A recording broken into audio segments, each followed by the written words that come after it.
with the New Hampshire Food Alliance. We are a statewide food system network, and we're an initiative of the UNH Sustainability Institute.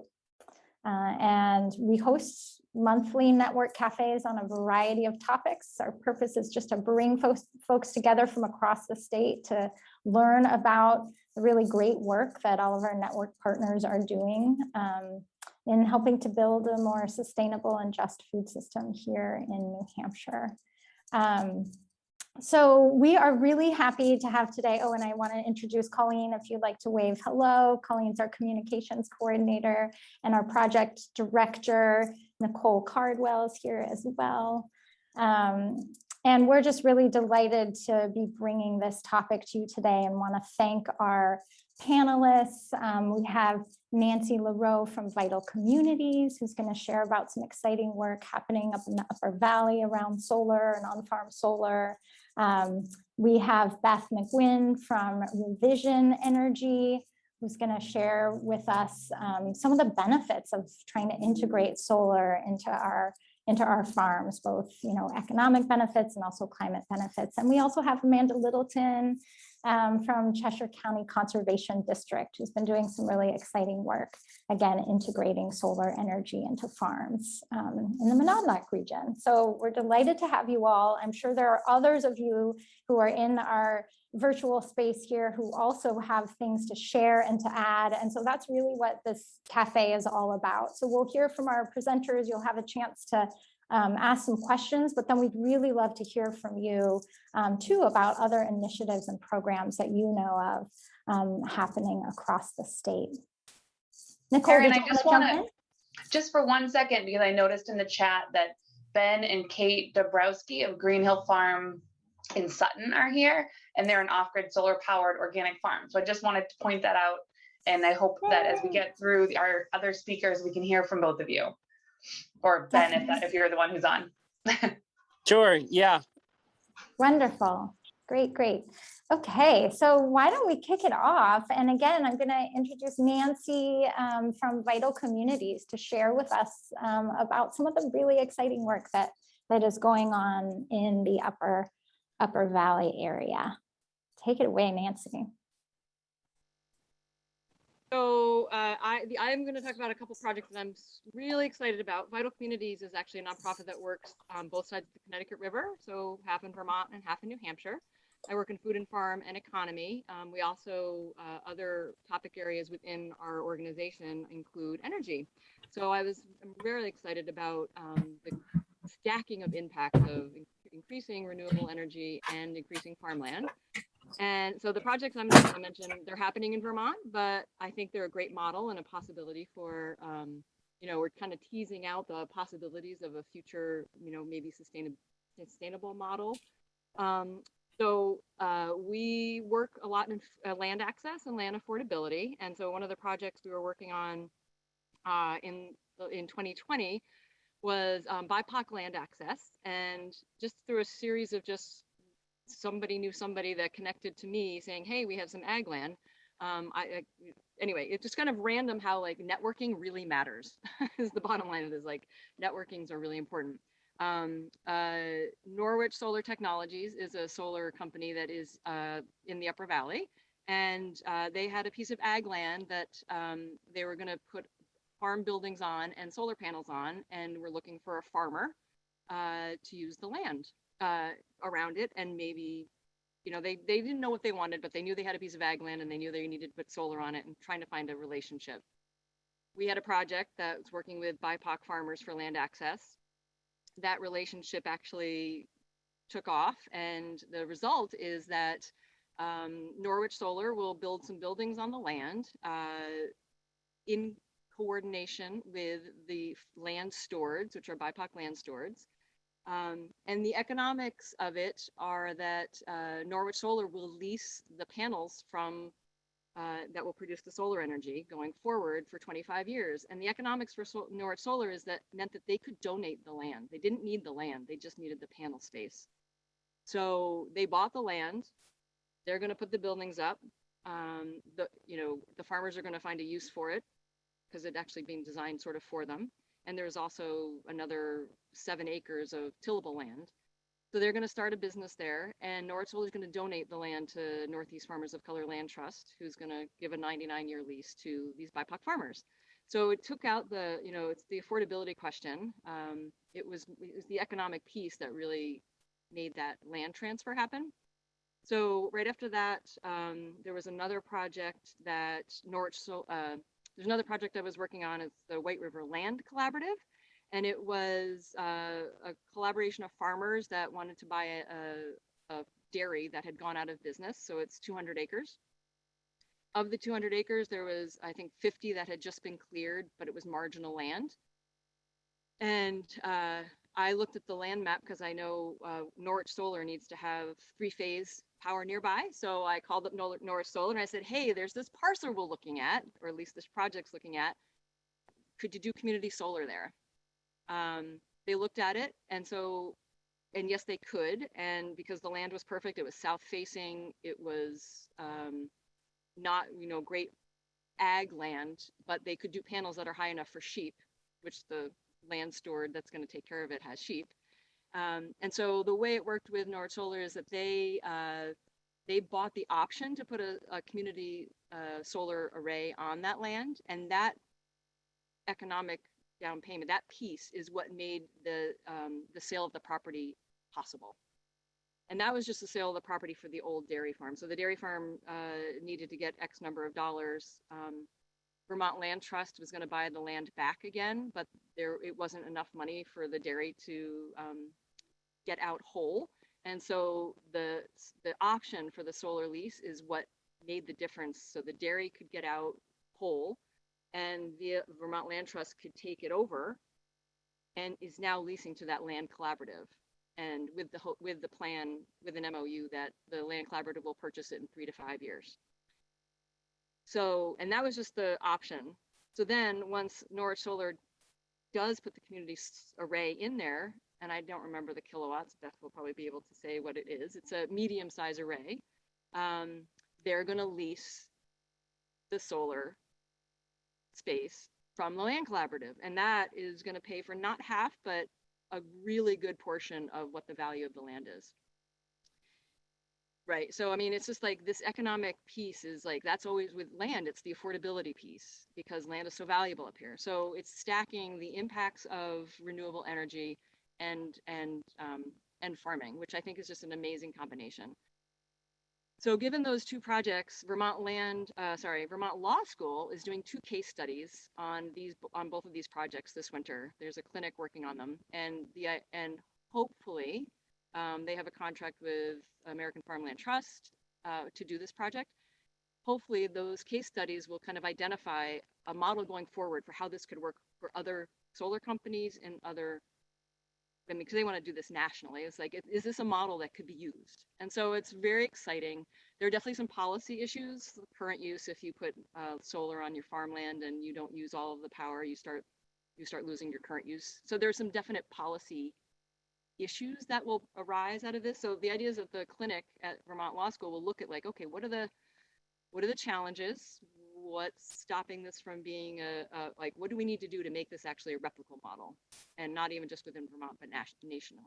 So I'm very excited about, because land access is such a, like, we need more land, but it's extremely expensive. So this could be like the piece that could make the economics work for increasing working lands, in addition to increasing our renewable energy. So I'm super excited about the potential, and I'm happy to share it. So thanks for inviting me. Great, thank you so much, Nancy. Nicole, Nicole has something in the chat. Do you want to just pop in, Nicole? Yeah. See, at the beginning, when you were speaking, a lot of us were having trouble hearing you. We were increasing our volume, and I missed so many different players. Could you? I'm so sorry. No, you're fine. Could you just give us the bare bones of that first example, like the basics one more time? I think that a few others might appreciate hearing it in addition to me. Yes. So the basic model is that a solar company will lease the space for solar panels, and they will pay for leasing that space, whether it be on a roof or in a field, because it's a community solar project. They're getting paid for the solar that's being produced for a 25-year lease. So they're willing to pay to lease that space, and that money for the lease is what makes the land affordable for a farmer, is that 25-year lease payment. The first example, Norwich Solar owned a piece of agricultural land. They don't want to be a farmer, but they wanted to use the roof for the solar panels. So they're donating the land because they're going to get enough economic benefit out of it that they can donate that land to a BIPOC farmer, or Northeast Farmer Colors, a land trust. So, which I think is I love that model of like transferring wealth in that direction, because it's, yeah, I just think it's an interesting model. There's some definite challenges, and but it has a lot of possibility for some farms. And I know like the concern is, the reason there are a lot of policies around not having solar on farmland is you don't want to lose viable prime farmland to solar or renewable energy systems. So it does need to be on the marginal land, or in concert. I think maybe we'll talk about, agrovoltaics is great. You can do stuff under panels and around panels. So I think that there's a whole realm to explore there. But the economics of the value of producing solar energy, paying for farmland, or at least making it more affordable, I think is an exciting option for us to increase our working lands and our green energy. And sorry that you didn't hear me. No, That was perfect. That was a perfect little quick summary. Does anybody have any other questions for Nancy?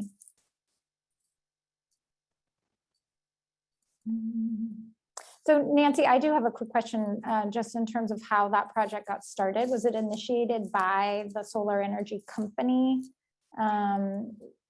Yeah, they had a piece of ag land, and they reached out to the Economic Development Corporation saying, hey, we have this piece of land. Do you have any ideas? Do you have any farmers? Do you know anything? And they said, well, talk with Vital Communities, because I know that they're working in this realm. And so that was, and actually I know Norwich Solar pretty well. I knew them before that. They put my panels on, but it was actually just it was the networking of saying like, hey, I have this, and I think they have that. And it was like, it's an amazing model. It's like a win-win-win for everybody. So. Great. Wonderful. If folks think of other questions for Nancy, please feel free to just put those questions in the chat. And Nancy, I know you do need to pop off in a little bit. So we know how to get in touch with you. So we can certainly send you questions if any others come up throughout the cafe. But thank you so much for being here and sharing that example. We'll look forward to hearing more about those case studies too. Thanks for letting us know about that. Those will be great to share with the network. And then Peter's wondering if you have any notes or info that could be shared. Do you have anything written up about these projects with Vital Communities, Nancy? Yeah, maybe I can I think we have, I'll look and see. I think our newsletter actually had a outline of it, which I will put in the chat if I can find that. Okay. But it's actually, and I bet I can find, it's been written up in the newspaper a few times, so I can, if I can find those links, I'll stick them in the chat. Thank you. I appreciate it. Wonderful. Thank you, Nancy. So we're now going to hear from Beth from Revision Energy. So we'll hear a little bit about the business side, the solar end of things. We'll turn it over to you, Beth. Thank you. Thanks so much for having me today. And I'm so excited about what Nancy and Vital Communities are doing in the Upper Valley. It sounds wonderful. And the intersection of solar and farming is one that I'm personally very, very interested in.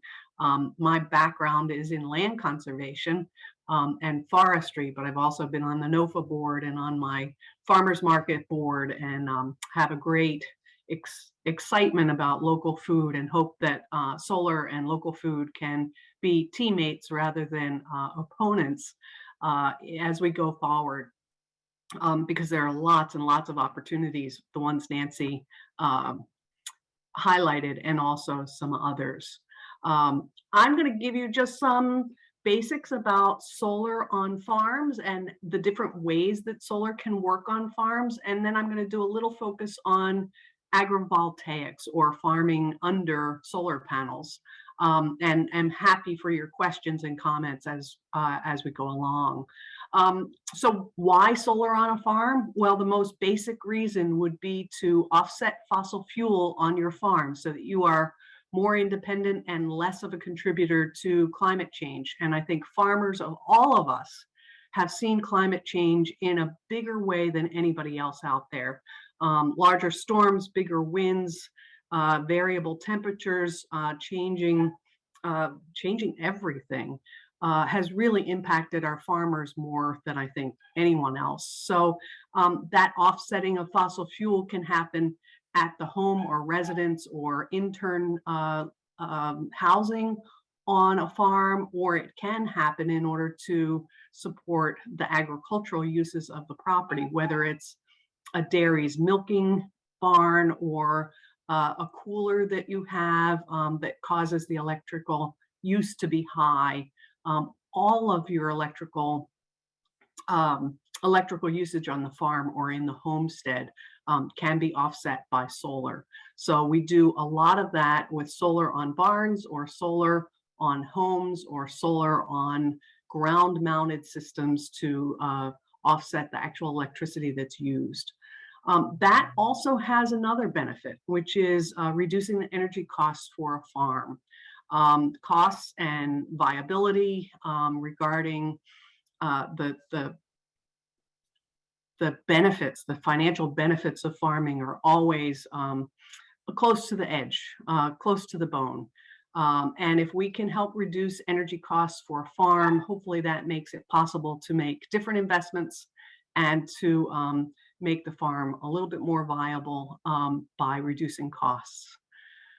So how much does it cost to do that? I can't give you a number because it depends on all the individual usages. You start out with the usage of electricity on your farm and think then about what other things you might want to electrify. So do you expect to have an electric tractor someday down the road? Are you going to change your wood splitting from a gas-powered wood splitter to an electric-powered wood splitter?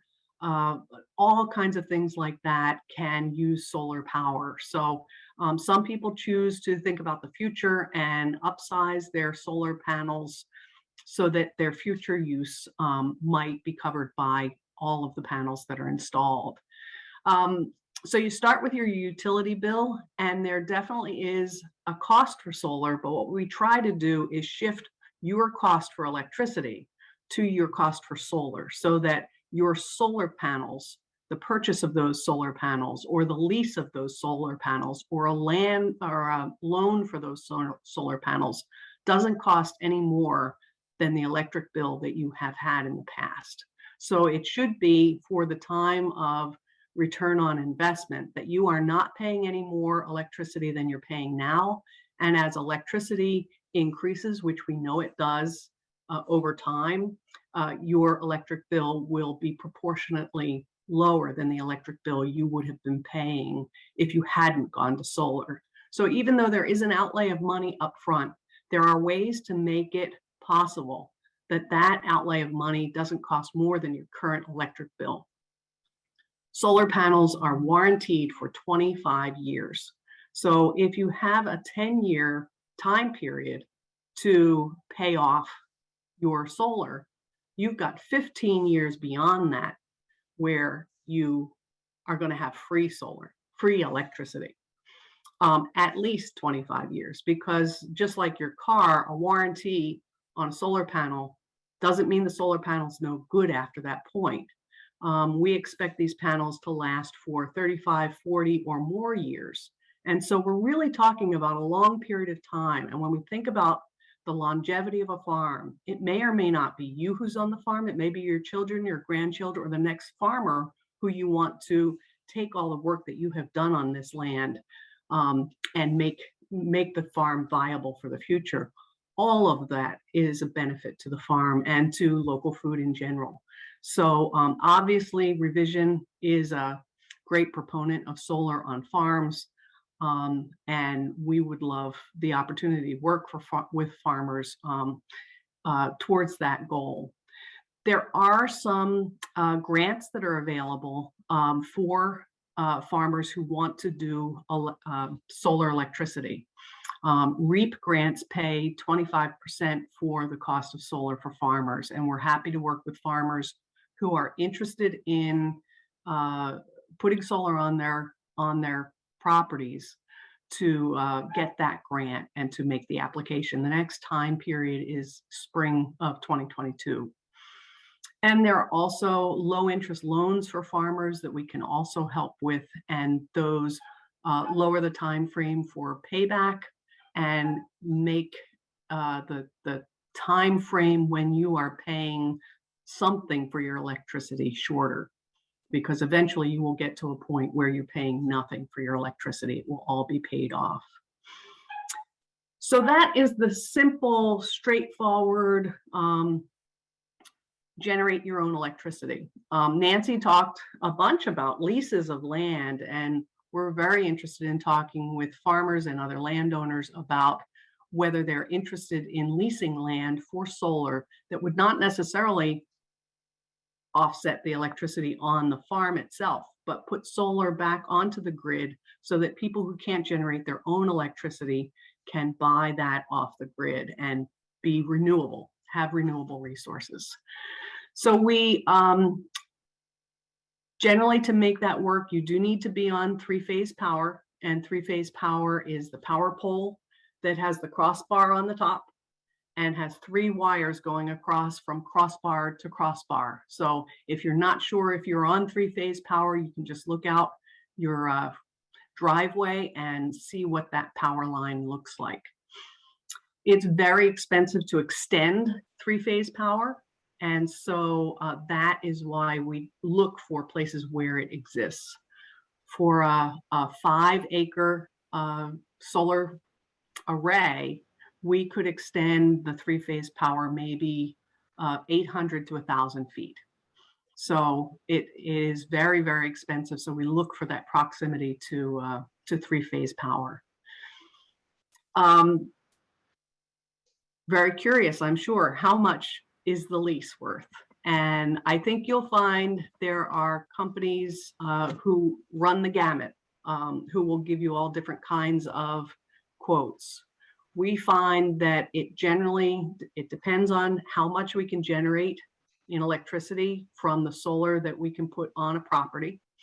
But generally, for 5 to 6 acres of solar, we would be paying in the range of $6,500 a year, with an increase of 2% annually for inflation. So again, we're looking for situations where people really want to put solar, and having that additional money would help you to increase, decrease the time frame for the loan or mortgage on the property, or access the land in the first place, or just generally make the farm a little bit more viable and help cushion the time frame when crops are not so great, when markets are down, all of the vagaries of working on the land. And when we talk about leasing land, we do everything from soups to nuts, from looking at the land to start with, all the way through finding people to take off the land, finding the money to build the solar array, finding the people to use the electricity, and decommissioning the electricity or decommissioning the solar after 25, 30, or 35 years, depending on how long the contract is. So we do lease generally on a 25-year time frame with 2 5-year extensions beyond that. And I'm telling you what we do because that's what I'm familiar with, but other companies will have different terms and have different situations, and every piece of property and every landowner is a little different. So we try to work things out that works for everybody involved.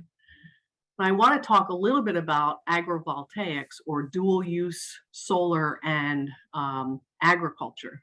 My background is as a forester, but agriculture and homesteading is very important to me. So I can use my imagination to think about what kinds of crops and what kinds of agricultural uses can be made on a solar array, under a solar array that is installed the way typical solar arrays are installed in New England right now. And I think about, the sheep use and grazing under the solar panels is a great opportunity. Excuse me. And that is one we're working with a sheep farmer now who is interested in putting solar in one field so that when it is hot in the summertime, the sheep go into that grazing area and they can graze that area when it's hot, and then they'll pull them and let that area recover until the next period of time when it's hot again. So that's the way one farmer is approaching the sheep grazing. I think about the difficulty that crop farmers, vegetable farmers have in the summertime with growing spinach, lettuce, and all of the cool weather crops that you just can't get through even a New Hampshire summer these days. So by planting those on the north side of solar panels, you can get the shade and the reduction of energy, the reduction of heat that will allow those, should allow those crops to do better. The area right in between the panels, not on the south side where the shade is, would probably support higher temperature requirements for other crops. So I'm real interested to see farmers and folks who are interested in farm access and interested in solar, helping to define what it is that is best used. What are the options for use in between solar panels as they are used today, as they are installed in New England today? But then there's the next step up, which is to design and to install solar panels in a different arrangement so that the panels are higher, so that they are flatter, so that more sunlight comes in under them, and maybe even so that tractors could pass under them. That is being done in a variety of places throughout the country. And the place that I have a video to show if we have time is in Boulder, Colorado. Totally different climate. But what they have learned is that the microclimate under panels changes. So you need less irrigation, you have less evaporation, the temperature is cooler, the sunshine is still strong. So there's a benefit to agriculture of having those solar panels. There's also a benefit to the solar panels because panels work best when they're cool. And by having crops underneath of them that are green and absorbing the heat, there's not as much heat reflected onto the panels and the panels are more efficient. So it's a win-win. We need to do the work in New England to find out how it best works here because we are so different from Boulder, Colorado. But the concept and the idea should still work here, but we have some work to do in between. And I'm hopeful that those who do research will be interested in this, or we have some opportunities to experiment with farmers in New Hampshire. So thank you, Beth, so much. I'm wondering actually if maybe if we have time, we can go back and watch the video after we've heard from Amanda. That's fine. Great, but I wanted to just see if anybody has any questions for Beth right now. Feel free to put them in the chat. I know you're going to stick around, Beth, so we can come back to you after Amanda shares with us as well if folks have other questions. I definitely have a few as well, but we can talk about them later. Great. Thanks, Erin. There's one question in the chat and I'll share it. It's from Susan Skinner, but I also just wanted to say that I've worked with Revision a lot on 3 or 4 projects at my house. And your mention, Beth, of all the low interest loans and the grants, I think Revision does a particularly incredible job of laying out the financial side of any project. I see that on a different scale than a farmer here probably would, but they're very detail oriented and really helpful in that regard and submit everything I couldn't speak more highly about their ability to navigate and proactively handle all of the grants that are relevant to these projects. And then separately, Susan's question was, do most folks have batteries or are they hooked up to the grid? Most folks at this point are hooked up to the grid. Batteries and the grid also have some benefits, but batteries are still pretty new. The newer batteries are not the 12-volt batteries that we think about if you've seen older off-grid systems with 12-volt batteries in a bank. They are much smaller, sleeker, and require no maintenance by the homeowner at all. And that can be the mitigation where even when solar is on your property, when the power goes out, your solar also goes out. And that is because the solar power, if it's sending electricity out onto the grid, those folks who are working on the power lines have some real problems with safety. So most solar panels, solar systems usually shut down when there's an outage. But if you have battery backup and a shut off, you can continue to generate your electricity and use electricity off of your battery. So it works kind of like a generator. And that is something that a lot of people are doing now and thinking more and more about. Sometime down the line, I'm expecting that we'll all have solar run electric cars, and those car batteries will also help us navigate those power outages. So I know I do see some questions in the chat, but I want to make sure that we have time for Amanda to share with us. So let's come back after Amanda shares with us the work that's going on in Monadnock, and we'll come back to those questions in the chat for Beth. Beth, thank you so much. You're welcome. Yeah. And hi, Amanda. Hi, everyone. All right, I'm going to try screen share here.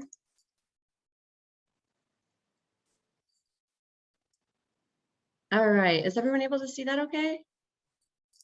Yes. Okay, super, thanks. And so my name is Amanda Littleton. I manage the Conservation District for Mission to promote the conservation and responsible use of natural resources. We typically focus on 4 areas: soil, water, wildlife, and farm viability. And the project that I want to share with you today really fits in well with our farm viability focus and helping farm businesses be more profitable and helping them lower their input costs. And that's why we're really excited about this project. It's called Community Supported Solar for Farms. And we have a lot of partners that made this possible over the years. Sun Moon Farm, and they're the host location of a solar array I'm going to be talking about. Revision Energy, as you just heard from Beth, was just a key partner, wonderful, to help us with both the construction throughout the whole process of the permitting, and also maintenance and investing, which we'll get more into. And we also worked with our Monadnock Sustainability Network, which is now the Sustainability Hub for the region as well, to utilize this community-supported solar model.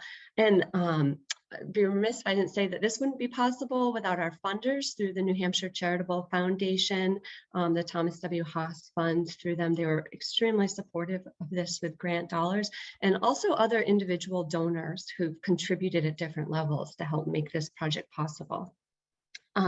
We also had a ton of pro bono legal assistance from Nixon Peabody and Orrin Reno to get this model off the ground, because that's exactly what it is. This is a new model for New Hampshire to be able to have agricultural producers more affordably access renewable. So we're excited to be able to share this.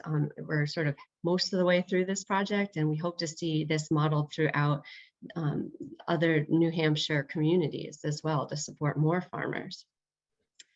So just want to give a quick update, sort of share with you what the array design is, so you can get a sense of where we're at. This was an array that was installed already in December of 2020 in Ringe, New Hampshire at Sun Moon Farm, and they're a CSA in their 11th year of business there. So it's 3 arrays, it's 90 kilowatts. So made up of 240 different panels. And the siting we thought was really important because, as a conservation district, we are acutely aware that we do not want to be putting solar panels on our good agricultural lands. So we wanted to ensure the siting didn't limit farm operations for now, for their current operations, but also operations into the future for future plans. And so that's why they're backed up against the tree line there. And the one that's more looks like it's in a field on the right-hand side is actually in an area of the farm that's quite sloped, and they're not utilizing it for agricultural production. So they're really happy with the flexibility of being able to do it where they thought was the best fit. That's just another sort of more engineering look at it, but just give you a sense of sort of where things are at, how it's all connected. And those who know more than I about this type of thing are interested in the actual, what was the equipment, here it is, what we utilize. But I think the most interesting piece of this slide is the lifespan, looking at how long these lifespans are on these. So when we put this into the context of the finances of the project, just gives you a different appreciation for it. And so what is this 90 kilowatt array producing the 240 panels? You can see on the left here, it shows you like the seasonal fluctuation of production, but overall, this array is meant to produce 110,000 kilowatt hours of annual production. That just gives you a little bit of a snapshot of what we were able to do with those partners. And now I want to talk a little about this community supported solar model, because it's kind of new, I think, for a lot of folks. This is the first one in New Hampshire that was done through net metering. There's been other community supported solar projects, but it's the only one in New Hampshire that was done through net metering at the time that we did this, and we're excited to see more of these. And so just want to share with you about there's three parties basically that get involved to make these happen. The first one is the investors. And in this case, we worked with the Revision investment partners here who put up the capital, really. They helped make this possible. They put in that original investment to make that possible. And I'll break down those numbers for you shortly. The second little bubble there is the champions, and that could be different people in any community situation. In this case, it was the conservation district really taking the lead as sort of helping facilitate the project, really, just sort of help get some funding, bring the pieces and the people together to make it happen. But that could be, doesn't have to be a district, it could be a lot of different community partners. And then we've got the hosts, and we see that there's a few other houses here. Sorry for the real simple graphic, but basically our host is Sun Moon Farm, and they're the ones with the array, and they're net metering to the grid. But in our case, we are also having a lot of other farms participating because this array is big enough that it's a lot more electricity than is needed by Sun Moon Farms. So we have other farms buying in as co-owners of this array through an LLC structure, and they are purchasing shares to be part owners of the array and net meter to it. So that's sort of how that works. And the co-owners, their electricity consumption's offset depending on how much they purchase, what percentage they own of the array, and that will be a reduction, a monetary reduction right on their bill, right on their Eversource bill, so that they see that each month once they're net metering. So just jump right into sort of how this works financially. There are the investors that we talked about before, which was Revision in this case, but it could be other investor partners. And they contributed a good chunk of the total cost. You see the total cost of the array is about $230,000. The investors contributed $91,000 right on the beginning to get this constructed. And then they're able to benefit throughout the project through tax incentives, depreciation, rebates.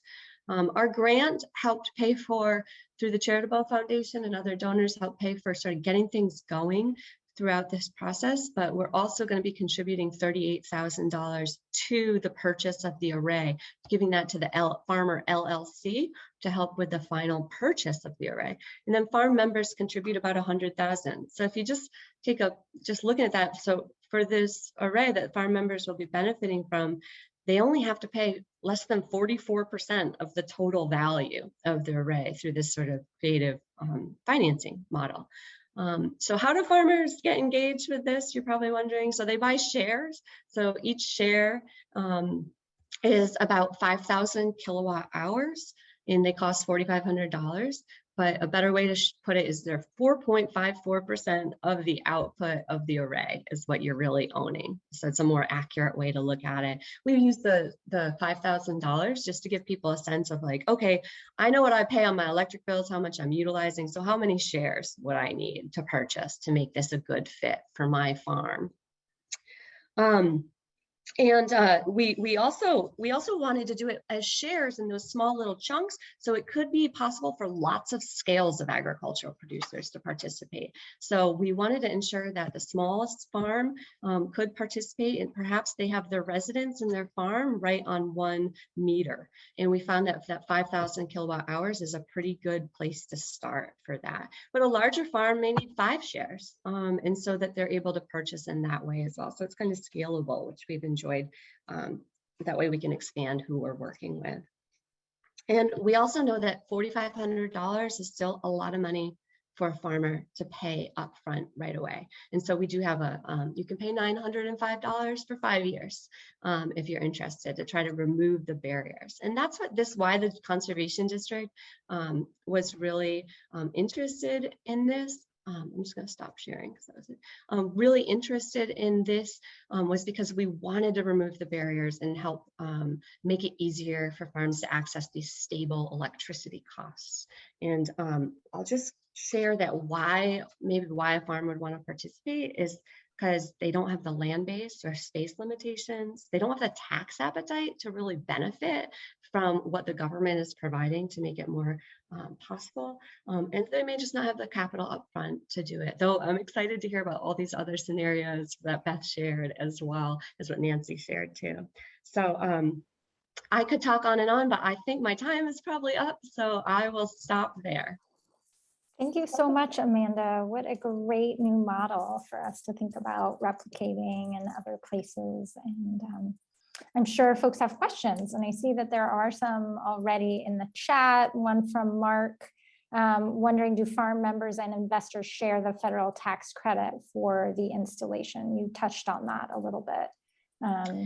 Yeah, the investors are the ones who benefit from those, but it really, that's how we've been able to make this work. But the farmers, when they join as members, they form part of this LLC, and they really start to have the long-term benefits of the lower energy costs for the full 25 years of the system, or potentially longer. Great, thank you. And Donna's wondering if other power companies, I guess maybe Donna, you're referring to other power companies besides Eversource, are participating in this program, or maybe in other similar programs. So I can speak to that. Basically, every time you do one of these community supported solar projects, you have to be within one utility service area. So we work with Eversource because that's where our farm host was. So we have to work with Eversource farmers, but that is absolutely not a barrier for other regions to do this. We could set up a separate one in each different utility area, multiple in any utility area. Other questions for Amanda, Donna, and I know Nicole, you had introduced, we have a couple farmers joining us. I don't know if anybody else wants to share other examples or ideas.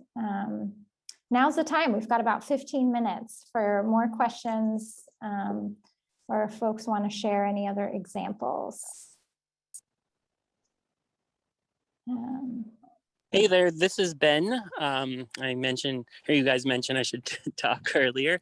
I'm from Green Hill Farm in Sutton, and we're an off-grid solar powered farm, so probably the minority in this discussion, but we've been operating on, well, off-grid and solar power for about 20 years now. We got a grant system about 10 years ago that installed a a more modern version. It's about 1.9 kilowatts, so really small in terms of, the number of array or panels you guys are talking about. But this has been really kind of life-changing for us and brought all this literal energy and figurative to the farm.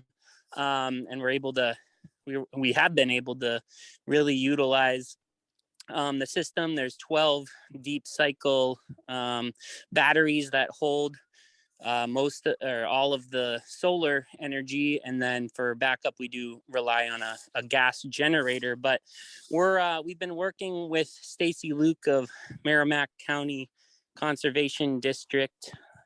I realize my video's not on. Hi there.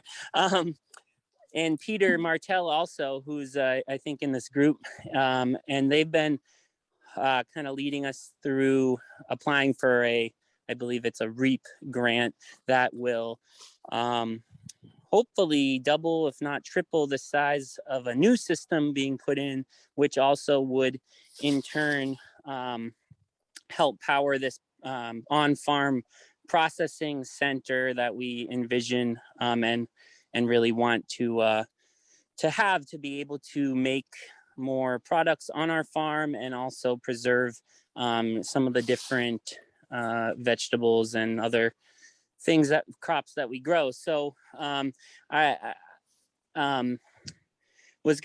guess one of my questions is, we've been trying to figure out for our system how much we are going to attempt to do ourselves. And this is where Peter comes in, and he works with a group in the Monadnock area. Hooray is the name, and they're kind of a community-based installer and help each other out install different systems. But we're also looking for quotes from installers to do other parts of our system, including like the battery wiring and some of the more sophisticated and dangerous parts. So if there's anyone out there with information on that, we haven't really contacted Revision, but I'm not sure you guys work with off-grid folks. Looks like you got a thumbs up there, Ben. So maybe okay. you can connect with Beth offline about that. I'm glad to be able to make that connection. That's great. Yeah. Thank you so much, Ben, for sharing with us about your operation. That's wonderful to hear that you guys are expanding your solar capacity and diversifying in that way. That's great. Yeah, it's definitely an interesting thing. We get a lot of conversation about how we do it, but it's definitely possible for folks out there who don't want to rely on the grid and all the fickleness of it. Wonderful. Thank you. So we've got some more questions in the chat. I will invite folks, if you want to, feel free to unmute yourself and you can ask your questions live as well. Let's see. I'm looking at Peter Bixby. You had a question a while back when Beth was presenting. Do you want to pop in and ask your question live, Peter? Sure. So there's a technology so the photovoltaics basically convert just slices of the spectrum into electricity, and there are a lot of slices left. And I believe that this might actually be already installed in some places in Europe, but there are photovoltaic panels that are designed to allow the red and the blue light through, which are the ones that are most used by plants, and then have the panel generate electricity from the frequencies in between. And I was wondering if that's something that is currently available in stateside, and if it's or if it's still largely experimental and in a few niches. Peter, we are using what are called bifacial panels, which will generate not only from the sun facing side of the panel, but also from below.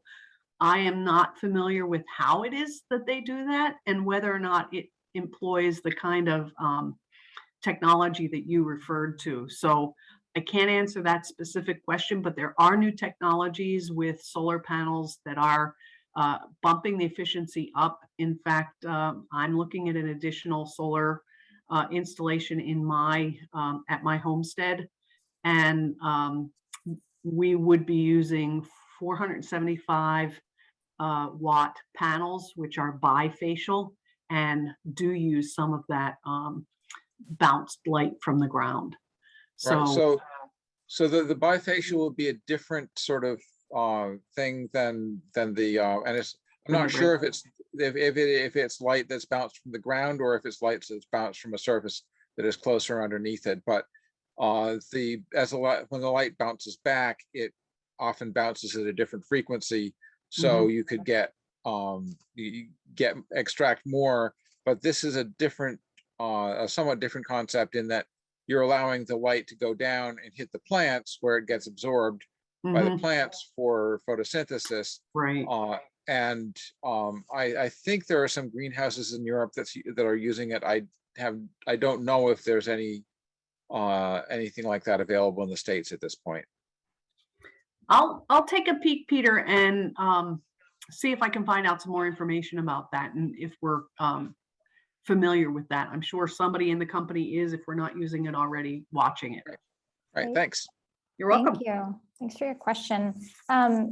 Caitlin, you had a question, I believe, for Amanda about the model. Do you want to pop in? Yeah, sure. I was just wondering, I know Nancy LaRoe mentioned that something that they were coming up as an obstacle for their farms is when they have solar array and are producing more energy than their farm uses and are selling back to the grid, it changes their current use and therefore the maybe substantial tax breaks that the current use of farmland allows. And I'm wondering if the model of community supported solar is a way to kind of skirt around that, because it guarantees that all of the energy is being essentially used by all the shareholders. Yeah, that's true. All the energy by law, we have to have more demand than there is production combined by all of the members of the LLC that will be purchasing the array in year 6. After legally, we have to wait to year 6 for the LLC to purchase the array. It's the current use. I can only speak to this one project because we haven't done others, and that has not been an issue. That has not been a negative sort of outcome of this to date that we've had to run into. There are no additional tax burdens on the farm, and we looked into, like, the local tax laws as well, because that's something some towns do have taxation on these panels and these arrays. That was not the case in the town that we worked with. So there are certainly good things to be looking into because each project is unique. Yeah, awesome. Thanks. Thanks, Amanda. Thanks, Caitlin. Scott, I want to thank you for providing some more information about the NHCDFA Clean Energy Fund. I think it's been really helpful to hear from all of you about what resources are out there for farms and communities who want to invest in agricultural solar projects. So Scott, it sounds like the New Hampshire CDFA has some resources available. Do you want to just introduce yourself? Hi, Scott. Sure, thank you. Yeah, I just wanted to toss that in. There's a lot of different resources available in the state, and we all do try to point to the most appropriate resource. So just reach out to several different people on this call or that of, even if it's to the utility, even though they don't deal as much in solar. We all try to point you in the right direction. But CDFA has, for businesses and nonprofits and municipalities, we have low interest loans available for solar and efficiency projects. And I do want to highlight, this is focused on solar, but as every solar installer usually would say, make sure you're looking at your efficiency opportunities as well, how to reduce what you're using, because that gives you the chance to either make your array cover more of your use, or you might change the size of your array based on that. And we also offer small grants if you are looking at efficiency to help cover most of the costs of a comprehensive energy audit. So those are some of the resources available to you. Thank you. Great. Thank you so much, Scott, for sharing that with us. And I see Peter has included some information in the chat that goes along with the other Peter's question about bifacial products. Are there any other questions that folks have? Maybe things that are still burning that we didn't get to in the chat, or anything else that folks want to share with us today in our last few minutes here? We still have a few minutes left. Erin, I did see a question in the chat about single phase and three-phase power and what happens if you don't have three-phase power. And I'm sorry, I wasn't clear about that. You can still generate the electricity that you need for your farm and a little bit more without three-phase power. Three-phase power comes in when you're going to generate and send out to the grid about 100 kilowatts of energy. So if you're putting in a 100 kilowatt system, in my house, I have a 5 kilowatt system, so it's 20 times what I use at my house and on my farmstead. So that's a pretty large array, but it's at that point where you have to have three-phase power. Some electric utilities require three-phase at an earlier level. Liberty requires it at 50 kilowatts.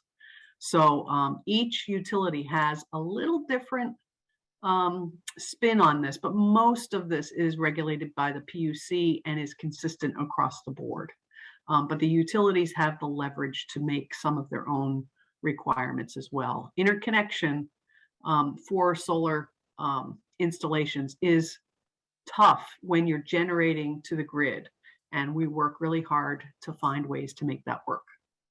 Great, thank you so much. Any other questions? So while you're thinking about your final questions, I will just say that thanks to Colleen for taking notes, making that recording, and we will send back out to all of you contact information from folks that we've heard from today. So if you want to make an offline connection and ask more questions with any of our speakers or other folks who called in with information today, we'll get that out to you. We also, this is the start of a bigger conversation. We'd like to have further conversations about what sort of policies are needed, maybe to help support more investment in on-farm solar here in New Hampshire. There are examples, in Massachusetts, they've had a big grant program to support energy efficiency projects and other things. And actually coming up on November 15th, in collaboration with Monadnock Farm and Community Coalition and NOFA and League of Conservation Voters, we are hosting a policy forum with Annie Custer, who's going to be talking about some of the implications for farms in the Build Back Better bill, which hopefully will be going through Congress in the next couple of weeks. So stay tuned for that. And I think Colleen just put in the registration link for that forum. And I see, let's see, Eric, did you want to just jump in? Hi, yeah, thanks. I just wanted to do a quick introduction, and first thanks Scott for sending me the link to invite me. I'm Eric Froworth. I'm the CTE director at the Palmer Center in Hudson. We are a career tech high school, and we are located on a dairy farm. We're a working dairy farm, and we are currently in the midst of exploring the solar option. And as part of doing solar here at the farm, our intention is to incorporate it into our natural resources and engineering programs at the school and make ourselves available as an educational entity for farms across the state who are looking at going solar. So we figure once we did it, we'd then like to open ourselves up for classroom space, potentially set aside some space in the building or on the farm for sample solar arrays so people can come and explore. So as this all develops with us, I'm probably going to be popping in a lot more to get more information from many of you. But revision has already been out to look at our space and provide some quotes for us. So that was it. I just, again, thanks Scott for bringing me in. It's nice to know that there's a lot of this going on, and we'd like to see what we can do to help out. Great, Eric. Thank you. Feel free to put your email or contact in the chat, and we'll make sure to keep in touch with you as well. Will do. So it is 1 o'clock now. Thank you all so much for joining us on your lunch break this beautiful Friday, Fall Friday. Have a wonderful weekend and stay tuned for more conversations. Hope to see you all at a Food Alliance event soon. Take care, everybody. And thank you again to our panelists so much for sharing your wonderful work. Bye, everybody.